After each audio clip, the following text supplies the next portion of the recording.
আচ্ছা, good afternoon everyone. আজকে তোমাদের বিএ অনার্সের থার্ড ক্লাস, তাই তো? তো আমরা আমাদের সেকেন্ড ক্লাসে, আগের ক্লাসে যেটা করেছি সেটা একটু মনে করিয়ে দিচ্ছি। সেকেন্ড ক্লাসে আমরা পড়েছি কনসেপ্ট অফ সাস্টেনেবল ডেভেলপমেন্ট, মানে সুস্থায়ী উন্নয়ন কাকে বলে সেটা পড়েছি। And we have also discussed the primary concepts of resources, সম্পদ কাকে বলে, সম্পদ সংক্রান্ত কিছু আলোচনা আমরা করেছিলাম।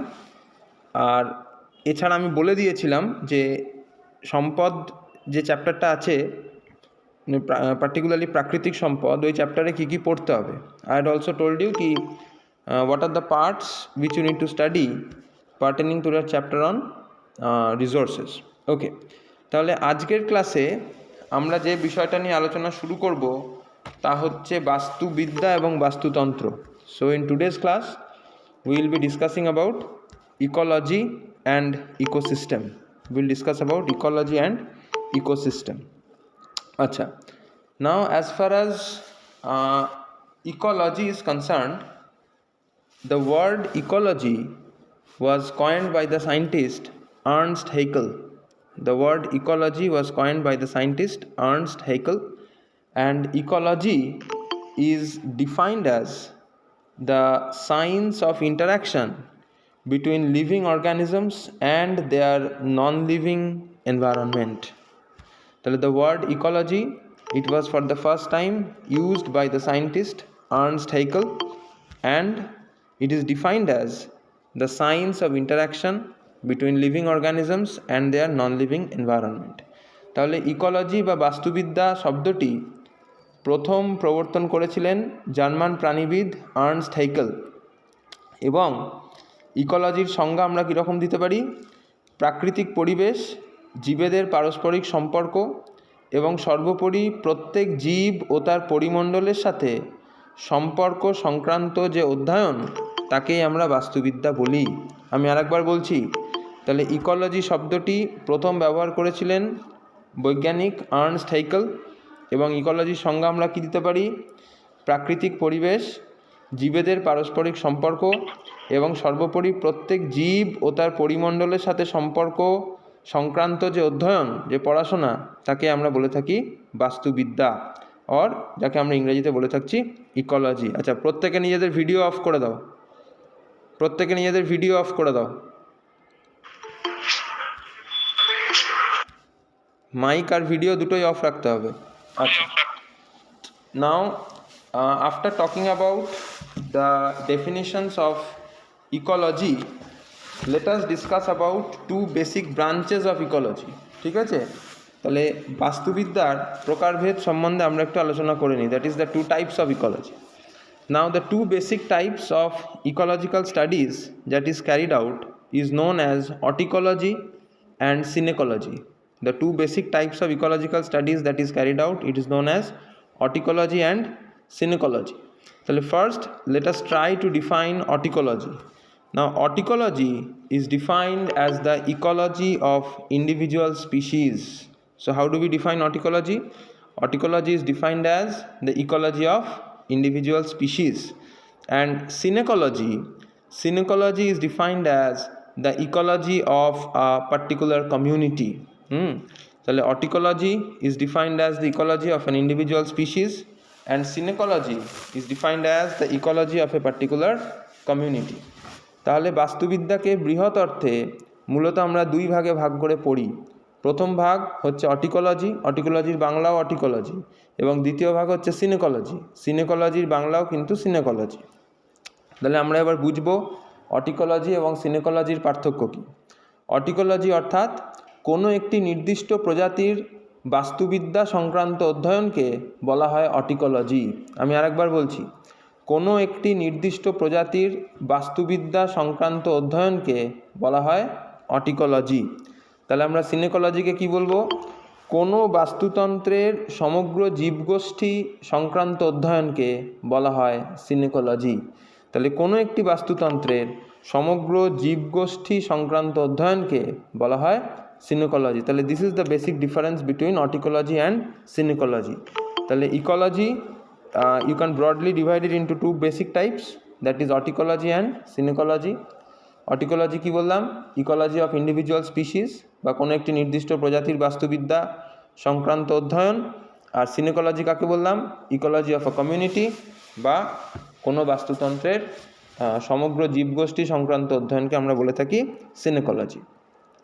নাও, after discussing about the two basic types of ecological studies, we will gradually begin our discussion with ecosystems. ঠিক আছে, এরপর ইকোলজির দুটি প্রকারভেদ জানার পর আমরা বাস্তুতন্ত্র বা ইকোসিস্টেম সংক্রান্ত বিষয়গুলি নিয়ে আলোচনা শুরু করব। Now, as far as ecosystem is concerned, the word ecosystem was for the first time used by the scientist A.G. Tansley. The word ecosystem was for the first time used by the scientist A.G. Tansley. And how do we define an ecosystem? An ecosystem can be defined as a group of interacting organisms which, along with their environment, operate as a system. So how do we define ecosystem? Ecosystem is defined as a group of interacting organisms which, along with their environment, operate as a system. তাহলে বাস্তুতন্ত্র বা ecosystem শব্দটি প্রথম ব্যবহার করেন বৈজ্ঞানিক A.G. Tansley. এবং বাস্তুতন্ত্রের সংজ্ঞা আমরা কীরকম দিতে পারি? বাস্তুতন্ত্রকে আমরা এইভাবে সংজ্ঞায়িত করতে পারি যে কোনো স্থানে অবস্থিত জীবগোষ্ঠীগুলি একে অপরের সঙ্গে এবং ওই বসতি স্থানের অজৈব পরিবেশের সঙ্গে মিথস্ক্রিয়া করে একটি সুস্থিত বাস্তুতন্ত্র গঠন করে। আমি আবার বলছি, কোনো স্থানে অবস্থিত জীবগোষ্ঠীগুলি একে অপরের সঙ্গে এবং ওই বসতি স্থানের অজৈব পরিবেশের সঙ্গে মিথস্ক্রিয়া করে একটি সুস্থিত বাস্তুতন্ত্র গঠন করে। তাহলে this is the definition of ecosystem, বা যাকে আমরা বাংলায় বলছি বাস্তুতন্ত্র। Now, after talking about the definition of ecosystem, the next thing about which we shall discuss, that is the components of an ecosystem, বা বাংলায় বলতে গেলে বাস্তুতন্ত্রের উপাদান। কম্পোনেন্টস অফ অ্যান ইকোসিস্টেম বা বাংলায় বলতে গেলে বাস্তুতন্ত্রের উপাদান। Now see, the components of an ecosystem, you can broadly divide it into two broad components. One is the living component, which you call as the biotic component, and the other is the non-living component, which we call as the abiotic component. তাহলে বাস্তুতন্ত্রের উপাদানকে আমরা মূলত দুভাগে ভাগ করতে পারি। এক হচ্ছে বাংলায় বলতে গেলে জৈব উপাদান, এবং দ্বিতীয়ত হচ্ছে অজৈব উপাদান। তাহলে জৈব উপাদানকে আমরা ইংরেজিতে বলি বায়োটিক কম্পোনেন্ট, অজৈব উপাদানকে আমরা ইংরেজিতে বলি abiotic component. Now, as far as the biotic component is concern, biotic component is represented by the living members of the ecosystem. That means in the biotic component we will include all plants, animals, microorganisms, etc. etc. তাহলে জৈব উপাদান বলতে আমরা কি বুঝি? বাস্তুতন্ত্রের জৈব উপাদান অর্থাৎ বাস্তুতন্ত্রের সজীব বা জীবিত উপাদানগুলিকে আমরা বিভিন্ন খাদ্য স্তর বা ট্রফিক স্তরে সাজানো যেতে পারে। তাহলে বাস্তুতন্ত্রের এই যে সজীব বা জীবিত উপাদান, সেগুলোকে আমরা বলে থাকি কি? জৈব উপাদান। Now, these living components or the biotic components, you can further divide it into three parts. These biotic components, you can further divide it into three parts, namely the producers, the consumers, and the decomposers. So what are the three types of biotic components? The three types of biotic components are producers, consumers, and decomposers. তাহলে তিন ধরনের জৈব উপাদান কি কি হলো?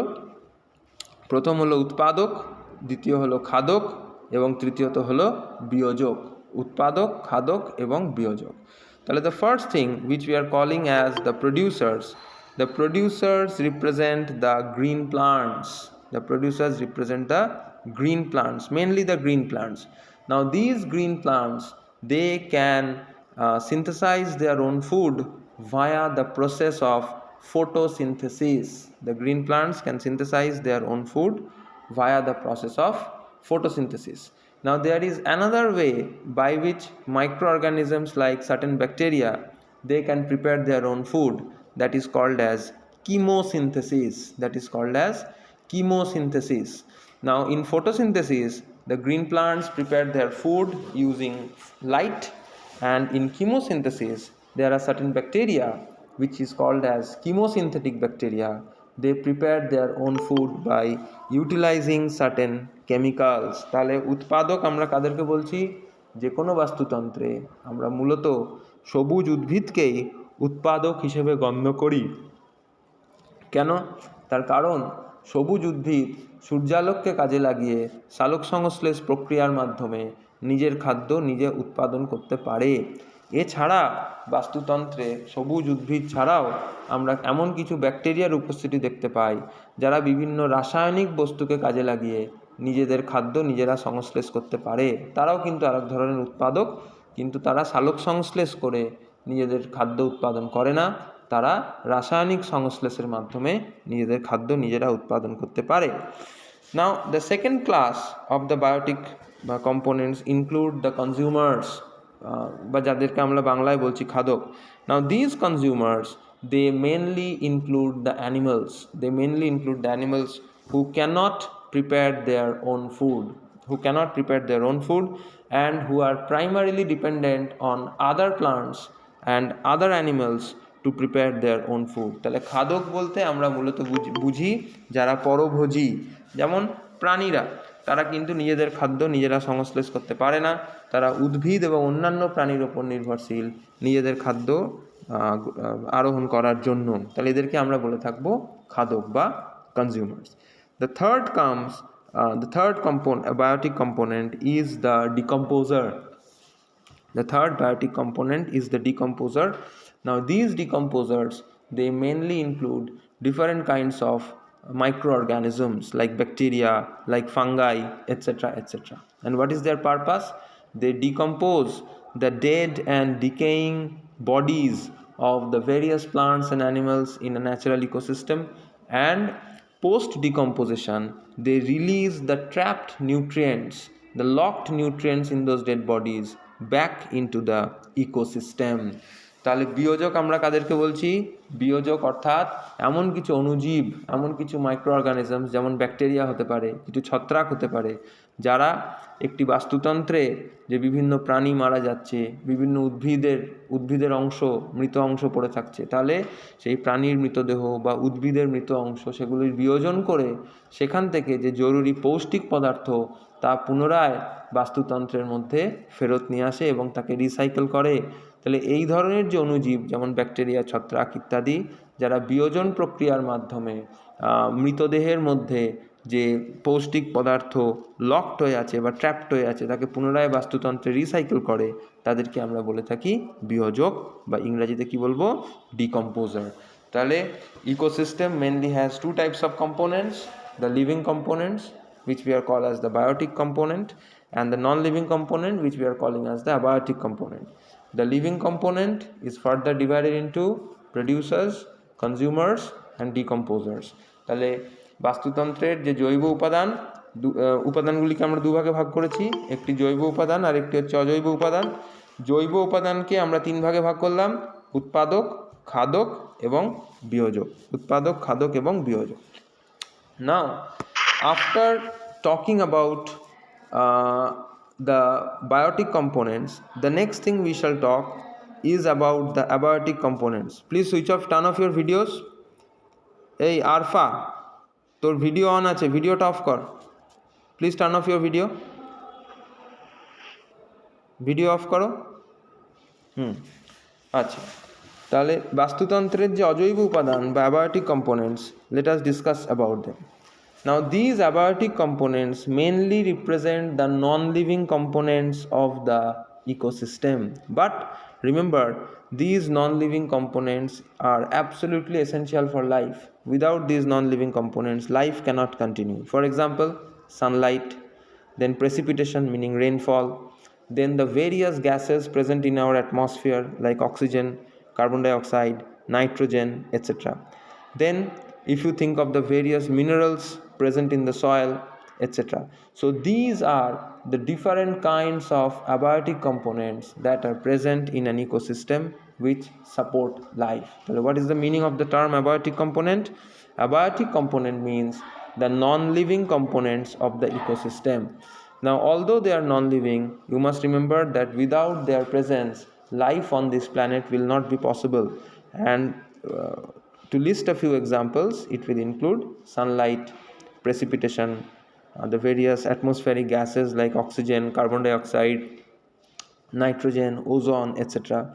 Then you have the various minerals and nutrients which are present in the soil, etc. Temperature, moisture, humidity. So there are various abiotic components which are responsible for supporting life. তাহলে যখনই আমরা বাস্তুতন্ত্রের অজৈব উপাদানগুলির কথা বলবো, অজৈব উপাদান অর্থাৎ যেগুলি নির্জীব উপাদান, কিন্তু মনে রাখতে হবে এই নির্জীব উপাদানের উপস্থিতি ছাড়া বাস্তুতন্ত্রে কিন্তু বাস্তুতন্ত্রে বা পৃথিবীতে প্রাণের অস্তিত্ব সম্ভব নয়।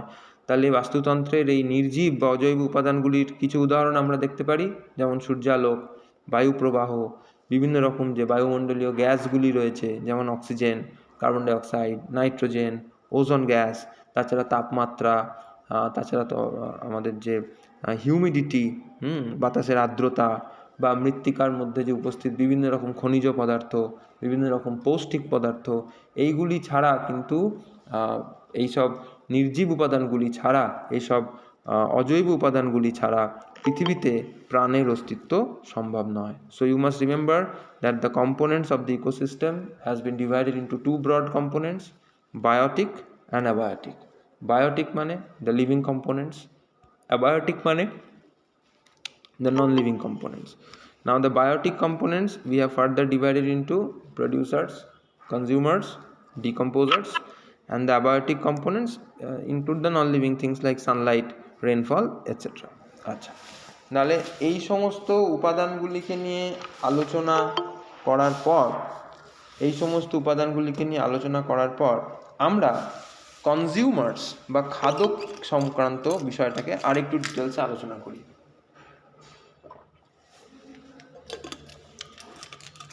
তাহলে after talking about these components, we shall discuss a bit more about the consumers, because you need to understand the terms without which you won't have a better understanding of the food chain. Now, as far as the consumers are concerned, now these consumers are further divided into primary consumer, secondary consumer, and tertiary consumer. So the consumers are further divided into primary consumer, secondary consumer, and tertiary consumer. তাহলে যাদেরকে আমরা খাদক বলছি তাদেরকে আমরা আরও বিভিন্ন ভাগে বিভক্ত করতে পারি, যেমন প্রাথমিক খাদক, গৌণ খাদক এবং প্রগৌণ খাদক। So let us understand the meaning of these. Now, as far as the primary consumers are concerned, they are largely the herbivorous animals.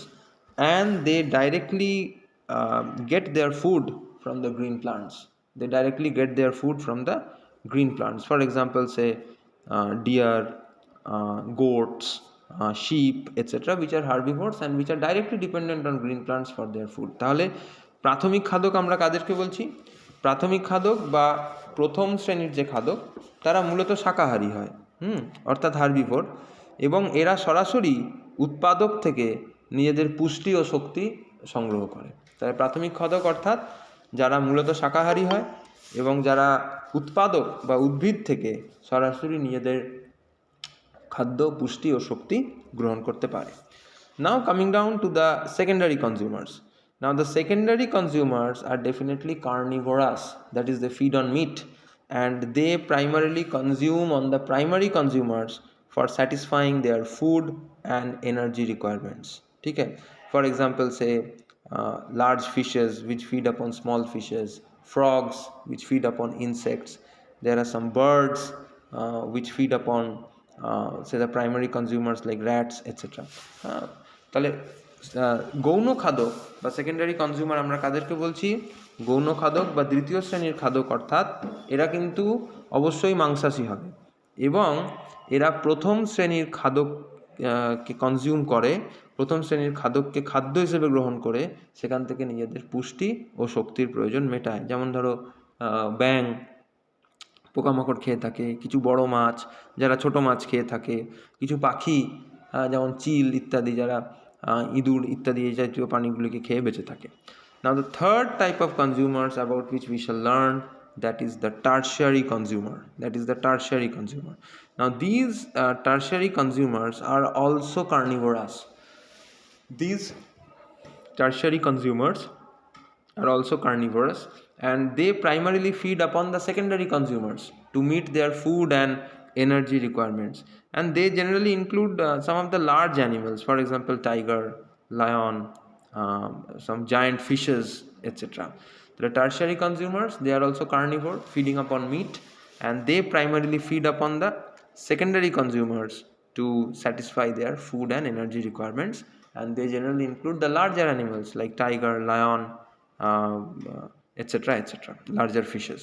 তাহলে যাদেরকে আমরা প্রগৌণ খাদক বলছি তারাও কিন্তু অবশ্যই মাংসাশী হবে, এবং তারা মূলত যে গৌণ খাদক বা দ্বিতীয় স্তরের বা দ্বিতীয় শ্রেণীর খাদক আছে তাদেরকে খাদ্য হিসেবে গ্রহণ করে নিজেদের শক্তি ও খাদ্যের চাহিদা পূরণ করে। এবং এদের মধ্যে পড়ে কিছু বড় প্রাণী, যেমন ধরো বাঘ, সিংহ বা বৃহদাকার মাছ ইত্যাদি ইত্যাদি। তাহলে these are the three main types of consumers. ठीक है, তাহলে as far as the biotic components are concerned, we divided it into producers, consumers and decomposers.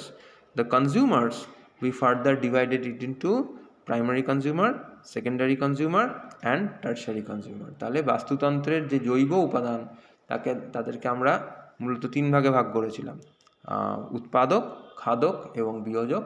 খাদককে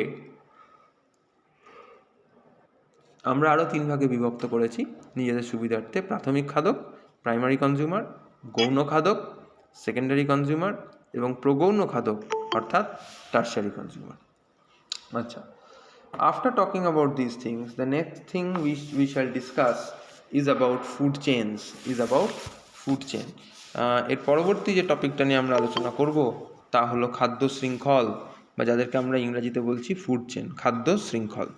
Now you need to understand what is the necessity of these food chains. Now in an ecosystem, every organism must feed upon something to meet its energy requirements, to meet its fooding requirements.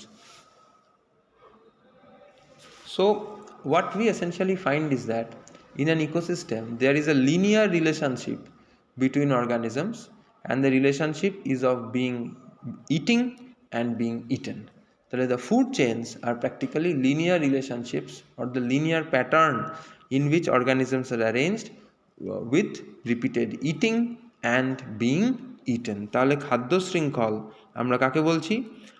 যে সরলরৈখিক ক্রমপর্যায়ের মাধ্যমে খাদ্য শক্তি উৎপাদক থেকে বিভিন্ন trophic স্তরে অবস্থানকারী খাদকের মধ্যে সঞ্চারিত হয় তাদেরকে আমরা বলে থাকি খাদ্য শৃঙ্খল। তাহলে খাদ্য শৃঙ্খল কাকে বলে আমি আরেকবার বলছি: যে সরলরৈখিক ক্রমপর্যায়ের মাধ্যমে খাদ্য শক্তি উৎপাদক থেকে বিভিন্ন ট্রফিক স্তরে অবস্থানকারী খাদকের মধ্যে সঞ্চারিত হয় তাকে আমরা বলে থাকি খাদ্য শৃঙ্খল। Linear pattern in which organisms are arranged with repeated eating and being eaten. আচ্ছা, now you must remember the various levels of the food chain are called as the trophic levels. ঠিক আছে, তাহলে একটি খাদ্য শৃঙ্খলের যে বিভিন্ন স্তরগুলো সেগুলোকে আমরা ইংরেজিতে বলি ট্রফিক লেভেল, ট্রফিক স্তর, বা বাংলায় বলতে গেলে পৌষ্টিক স্তর, ট্রফিক স্তর বা পৌষ্টিক স্তর। নাও in a food chain definitely there is flow of energy. That is the main purpose of the food chain, that is to sustain energy flow. So if you think of a general food chain, then there is energy flow. From where does the energy come? The energy invariably comes from the sun. So the energy will flow from the sun to the producers, from the producers to the primary consumers, from the primary to the secondary, tertiary and if available quaternary consumers.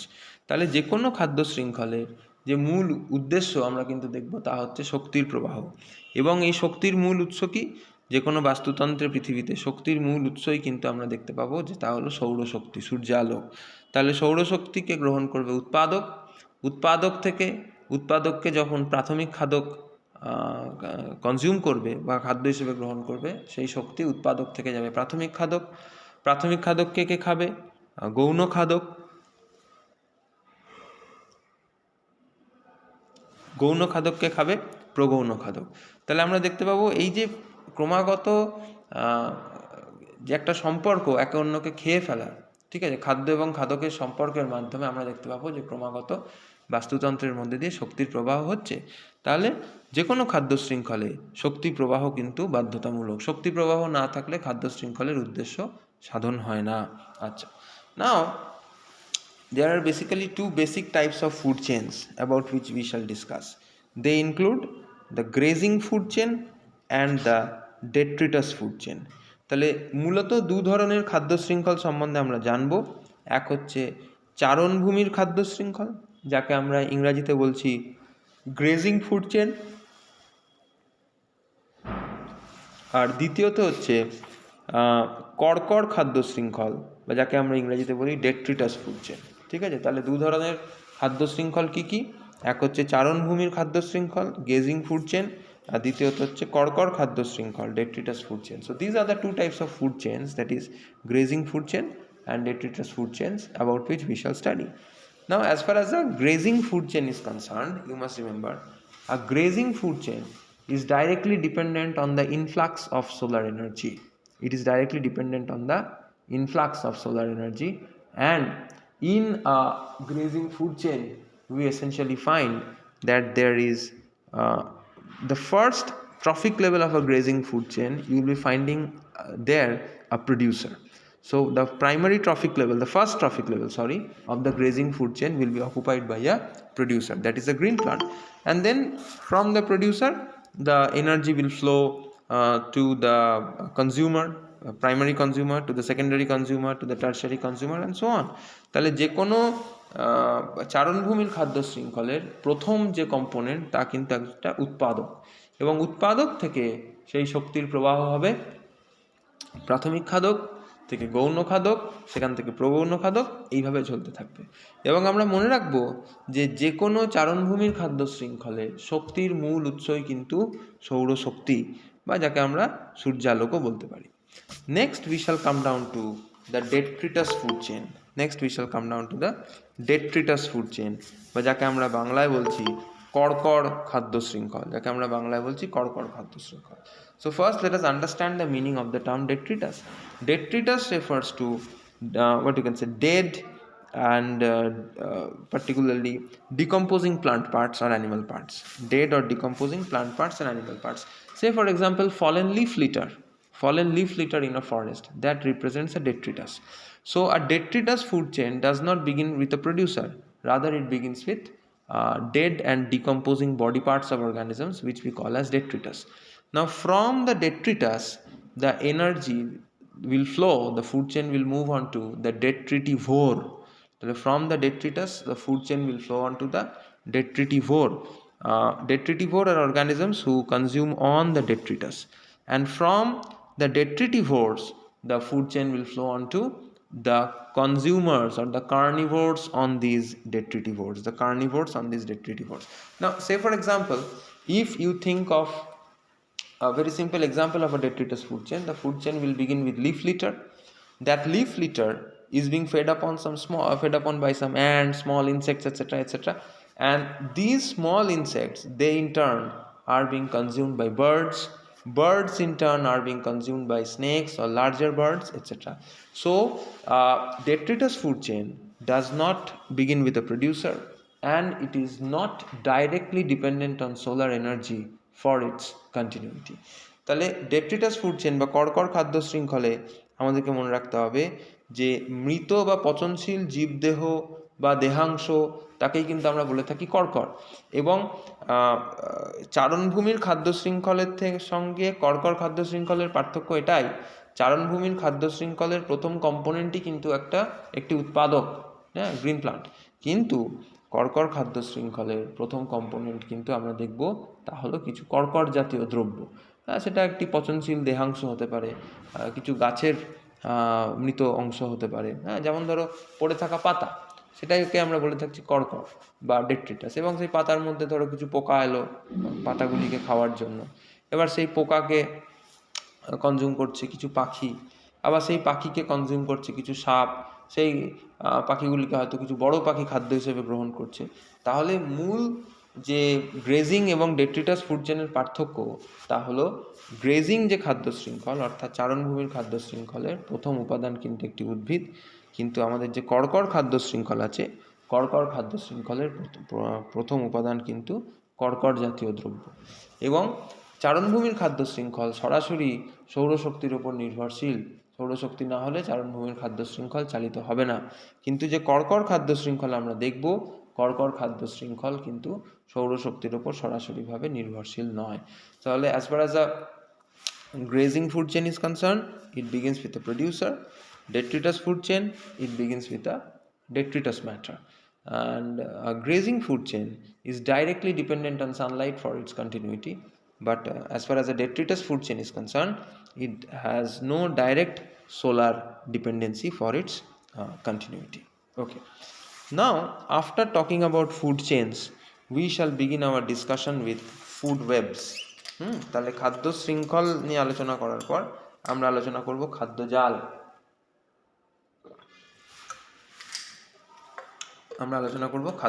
নিয়ে। Now you must remember, in natural systems, if you visit a natural ecosystem, you will not find a food chain operating in isolation. What you will find, that there are several interconnected food chains. So the interconnected food chains give rise to food webs. The interlinking pattern of several interconnected food chains gives rise to what we call as a food web. So what is a food web? So in a natural ecosystem, individual food chains do not exist. What exists is an interconnected pattern of several interlinked food chains. So such interconnected pattern of several interlinked food chains is what we call as a food web. তাহলে প্রকৃতিতে যে কোনো প্রাকৃতিক বাস্তুতন্ত্রে আমরা কিন্তু এককভাবে কোনো খাদ্য শৃঙ্খল দেখতে পাবো না। আমরা কি দেখতে পাবো? অনেকগুলি খাদ্য শৃঙ্খল একে অন্যের সঙ্গে জড়িত অবস্থায় রয়েছে, আন্তঃসম্পর্কযুক্ত অবস্থায় রয়েছে। তাহলে যে কোনো বাস্তুতন্ত্রে অবস্থিত জীব সম্প্রদায়ের মধ্যে বিভিন্ন খাদ্য শৃঙ্খলের সংযুক্তিকরণের ফলে যে জালিকার আন্তঃসম্পর্কযুক্ত বিন্যাস গড়ে ওঠে তাকেই আমরা খাদ্য জালিকা বা ফুডওয়েব বলে থাকি। আমি আরেকবার সংজ্ঞাটা বলছি, যে কোনো বাস্তুতন্ত্রে অবস্থিত জীব সম্প্রদায়ের মধ্যে বিভিন্ন খাদ্য শৃঙ্খলের সংযুক্তিকরণের ফলে যে জালিকার আন্তঃসম্পর্কযুক্ত বিন্যাস গড়ে ওঠে তাকেই আমরা বলে থাকি খাদ্য জাল বা ফুড ওয়েব। ঠিক আছে, আচ্ছা, তাহলে that was all about food web. So as I said, in natural systems you will not find individual food chains. What you will find is food web. Acha. The next topic about which we shall begin is a very important topic as far as ecosystem is concerned, that is energy flow in an ecosystem. Energy flow in an ecosystem বা যাকে আমরা বলে থাকি বাস্তুতন্ত্রে শক্তির প্রবাহ, আচ্ছা, এই টপিকটা একটু বড় টপিক আছে, এই টপিকটা আমরা আবার নেক্সট ক্লাসে করব। ঠিক আছে, আচ্ছা, যদি কারোর কিছু জিজ্ঞাসা থাকে জিজ্ঞেস করে নাও। If you have any questions please ask me. যদি কারোর কিছু কোয়েশ্চেন্স থাকে বলো। বাস্তুবিদ্যার সংজ্ঞাটা, আচ্ছা, বাস্তুবিদ্যার সংজ্ঞাটা আমি আরেকবার বলছি, নোট করে নে। আচ্ছা, প্রাকৃতিক পরিবেশ, জীবেদের পারস্পরিক সম্পর্ক এবং সর্বোপরি প্রত্যেক জীব ও তার পরিমণ্ডলের সাথে সম্পর্ক সংক্রান্ত অধ্যয়নকে বাস্তুবিদ্যা বলা হয়। আমি আরেকবার বলছি, প্রাকৃতিক পরিবেশ, জীবেদের পারস্পরিক সম্পর্ক এবং সর্বোপরি প্রত্যেক জীব ও তার পরিমণ্ডলের সাথে সম্পর্ক সংক্রান্ত অধ্যয়নকে বাস্তুবিদ্যা বলা হয়। ঠিক আছে, এনি আদার ডাউটস? আর যদি কারোর কোনো ডাউটস থাকে বল। আর কোনো ডাউট আছে? আচ্ছা, প্রথম চ্যাপ্টারের নোটটা আমি দিয়ে দিয়েছিলাম, সবাই পেয়েছিস তো প্রথম চ্যাপ্টারের নোটটা? আমি এই দ্বিতীয় চ্যাপ্টারের নোটটাও দিয়ে দেবো। হ্যাঁ, আমি দ্বিতীয় চ্যাপ্টারের নোটটাও দিয়ে দেবো। ওই রিসোর্স যে চ্যাপ্টারটা পড়ালাম, সম্পদ, সেই চ্যাপ্টারের নোটটাও আমি রেডি করে হয়তো দেখবি আজকেই দিয়ে দেবো, বাংলা ইংলিশ দুটোতেই দিয়ে দেবো। ঠিক আছে? সো কিপ স্টাডিং, যেমন যেমন আমি পড়াবো পড়তে থাক, আর আমি একটা একটা করে চ্যাপ্টার শেষ হবে আর নোটস প্রোভাইড করে দেবো। ঠিক আছে? তাহলে আমি ক্লাসটা এন্ড করছি। আর ক্লাসটার রেকর্ডিংটা আমি এক্ষুনি ইউটিউবে আপলোড করে দেবো, যারা শুনতে পাইনি ওখান থেকে শুনে নিবি। ঠিক আছে? চলো, আবার নেক্সট মানডে দেখা হবে। ওকে, থ্যাংক ইউ স্যার। ঠিক আছে, হ্যাঁ ঠিক আছে, ঠিক আছে, ওকে। Thank you sir. ঠিক আছে, থ্যাংক ইউ স্যার। হুম।